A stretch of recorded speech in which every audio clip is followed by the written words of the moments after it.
Okay, let's have a chat about Lauren Matthias from Hidden to Crime, right? I find it absolutely fascinating. Like, she's calling the police because no one calls her. Her phone is too quiet. You know what, Lauren? I usually only know stalking victims who complain about how often they have to change their phone numbers because they get harassed by messages and phone calls and everything. And you're literally, I think, the first stalking victim who complains it's too quiet. Like, what is it? A silent harassment? Like someone is harassing me with silence because I don't get phone calls?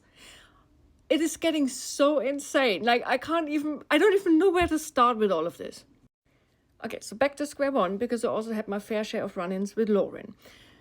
So a few years ago, Lauren and the Hidden True Crime, they covered a case, and she uploaded on her YouTube channel a jailhouse recording of a phone call, and it was obvious it was between the defendant and his lawyer. So this phone call should have never been released to the public, obviously. And it was obvious when you listened to it, you knew exactly what it was, who it was, and, basically you shouldn't have released it. It must have been an accident by the courthouse. And I mean, if you say you're a professional journalist, yeah, and you're so professional, then you would maybe make the courthouse aware of it, or the lawyer, the defendant saying, hey, by the way, they accidentally released these phone calls, which they shouldn't. But she still put it up on her YouTube channel. So I made a post on X, formerly Twitter, and I called her out and said, I don't agree with that one. I think that's not right. What happened was Lauren had a complete meltdown, and she also claimed then being bullied, harassed, and as if it's a torture. And I just thought, you know what, Lauren, I'm not calling you every day. I'm not doing anything. There is a post on X. And she wanted me to remove it because I called her out. And I was like, so you're basically torturing yourself, because it seems all you do all day long is like you go on my page and like, is it still there? Is it still here? And you reread the same post and you get annoyed about it. So you're torturing yourself because it's in your mind? Like, back then I was already wondering, like, why is her husband not saying anything to her about, hey, Lauren, how about calm your tits? Okay, so now when you look at the response video they uploaded, right, it's actually really interesting, because Dr. John is with his stupid Brad Pitt example, yeah, talking about why you should differentiate between what a person does privately and their work, right? But this is exactly why everything goes wrong for Lauren, because she can't. Because for Lauren, and this is actually also interesting, I'm surprised Dr. John doesn't come up with that one, because you actually have people with narcissistic personality traits, or high on the narcissistic scale, right? They have an issue that they can't admit a mistake they made in any way, because they have such a fragile ego and a fragile sense of self that for them it's basically like, oh my God, if I would now admit that I screwed up, then it means I am a bad person or something. And this is exactly what Lauren always says. I'm not a bad person. No, Lauren, but I mean, you can still just come forward and say, hey, look, I screwed up. What I did was really bad. But it's not what you do.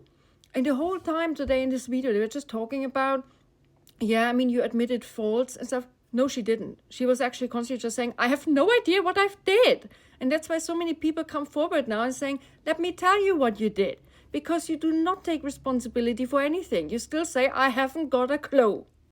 And I also find it very interesting, like, so yeah, she's basically talking about these text messages that will get released, but the smallest amount of time she's actually paying attention to what she wrote, and maybe her behavior was screwed up. No, main part is, but it's much worse that someone would release them, which is like, listen, Lauren, as a professional journalist, I don't know, you can have some protected messaging services like Signal or something, just the example, it seems everyone has figured it out by now. It's 2025, right? But she doesn't. And the other thing is, it seems maybe she's trusting people a little bit too quickly and easily, because it seems she didn't even know these people that long and they had access to all of her accounts. I mean, I'm not sure why she would do that. But anyways, it's quite interesting, because her main blame goes towards the person who is releasing my text message is much worse than what I am when I wrote all this shit about other people. So it's like, no, Lauren, maybe just don't write shit about other people in the first place, especially not when it's that horrific. And when you want us to focus on your work instead of what you do privately, well, this is actually your work. Because if you say, oh, you're standing up for victims and you actually trash talk victims, then yeah, it affects your work. This is your work. Or if you try to interfere with other podcasters, this is your work. So no, we get it right. You know, we don't talk about, I don't know, if you have a dispute with your neighbor at home, no one gives a shit about it. We focus on your work and on your reporting. Yeah, because it seems the way you report information is not honest and not professional or unbiased at all. That's why we are all focusing on it, yeah? And also pay attention to one really important thing. So if something goes wrong, such as, you know, the text messages might get released, it's definitely someone else's fault. Yeah, it's because the other person shouldn't have screenshotted it and they shouldn't release it. It's much worse. And they bring it out of context, right? It's the other person's fault. But her success is completely just based on her own hard work. Yeah, she considers herself an expert in the Daybell case. Really? Okay, so let me ask you a question. What have you actually done? You didn't fly with a plane to Hawaii and confront those two and ask where the children were. No, you didn't. You went to a courthouse and then you sat there in the courtroom and then you went outside and you said, by the way, that's what we've heard today. Brilliant. That's what shitloads of other people did too. And you know what? The planet wouldn't have stopped rotating if you wouldn't have been there, right? How did you fight for the victims? Like, you weren't the prosecutor, Lauren. You were sitting there on a fucking chair taking notes. That's it. Like, you didn't break something in a case or anything. You didn't find a fucking missing person. Like, nothing. Okay? No one gives a shit, Lauren. Like, you make it sound as if thanks to you, someone got prosecuted. No, it's not. I mean, yeah, thanks for reporting about it. If you wouldn't have been there, shit, lots of other people would have done the same. You're not that important, Lauren. And maybe you just don't get it. And the other thing is, it's actually quite rich to say, I'm an expert on the case, on someone else's family tragedy. You know, there are still people alive, living from this family. I mean, I don't know how I would feel if someone else would say, I'm an expert in your family's tragedy. I would be like, really? Oh, thanks. Wow, great. Like, how weird is that? Like, you're an expert in a case. So tell me, what do you know what no one else does?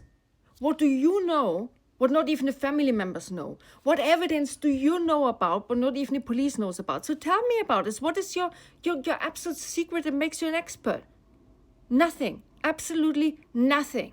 So maybe come down from your fucking high horse and realize who you actually are. You were a TV anchor. Okay, brilliant, fine, great.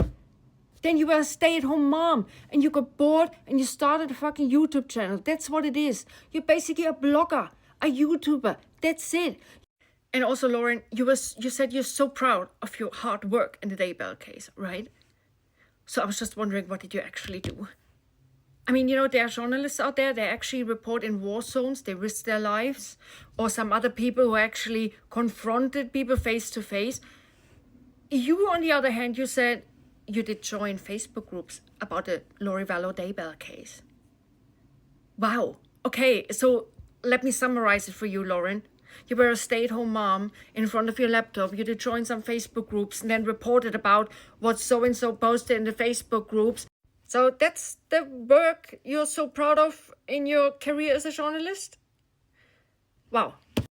I mean, just think about this. You opened your completely deranged, unhinged, 9-hour live stream by saying, you're going to own your narrative. Well, did you ever consider that maybe the victims or family members of like crime victims also want to own their narrative? Like, I mean, what's the difference? Just asking, you know? And when you say, how can other people say it's entertaining, the suffering of my family? Well, you literally base your whole career about reporting about this, reporting about the suffering of people. And you know what? You think that would be hard to testify about stalking, which, by the way, isn't even stalking, okay? I think you are actually the stalker in this whole thing because it seems you stalked the other girls more than what they did to you. Anyways, what do you think? When people have to testify about traumatic events, someone tried to kill them or someone SA'd them, right? Guess what? This is really hard. Or how people had to find their slaughtered family members or something. Yeah, they get broadcasted all over the fucking planet. This is hard. And you think it's somehow harder to talk about that someone uploaded a TikTok video? And by the way, she didn't even say your name. Like, you're so unhinged. It's absolutely madness. And you complain about it. You felt shunned. I'm not sure if you have really thought this through. Like, you just absolutely trash talk law and crime, right? And I know somehow you managed to unite people all over the internet to just completely dislike you. I mean, I think the last time someone managed to do that was actually Meghan Markle. And you remind me quite a lot about this, because she also tries to sue everyone who doesn't like her and who says that she's unlikable. Oh my God, let's sue someone. I mean, maybe you should team up with her or something, you know? But the other thing is, like, I even find myself agreeing with people where I never thought I would agree with them ever. But at least, yeah, somehow we all figured out that you are definitely, I can't even say it out loud, like, beep, you know. I'm just saying. And if you thought it was uncomfortable for you before to go into a courthouse or crime con because you felt shunned, Lauren, I'm not sure if you realize what you have brought onto yourself. I don't know how you ever want to set a foot into a crime con event without getting actually shunned by everyone, because you thought the worst thing in your life would be that someone uploads TikToks where they don't even name you. Like, I can't believe it. Like, do you look at the complete shitstorm you have right now? I can't believe it. You know what? No one would have paid attention to this TikTok account. Like, this is so ridiculous, but you literally made it go viral. You know what I find one of the most concerning aspects of the whole thing? You have someone who has apparently a PhD in psychology, right?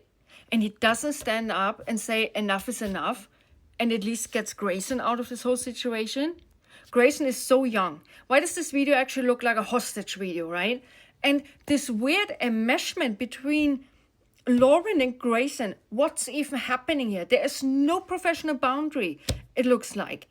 Like, what is going on with those guys? Like, she is not a carer for Lauren, but it seems that's her new role now, the protector. And why does someone with a PhD in psychology call a 24-year-old young woman who should be a producer of a podcast and is basically putting the responsibility onto her to take care of Lauren, yeah? She's in a very bad cuckoo place. Like, what on earth is even going on? Like, you're the psychologist, like, take care of your wife, yeah?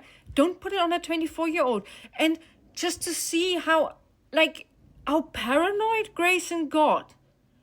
Blimey, you know what? I can't believe it. I hope she sues you at some point for emotional damage done to her.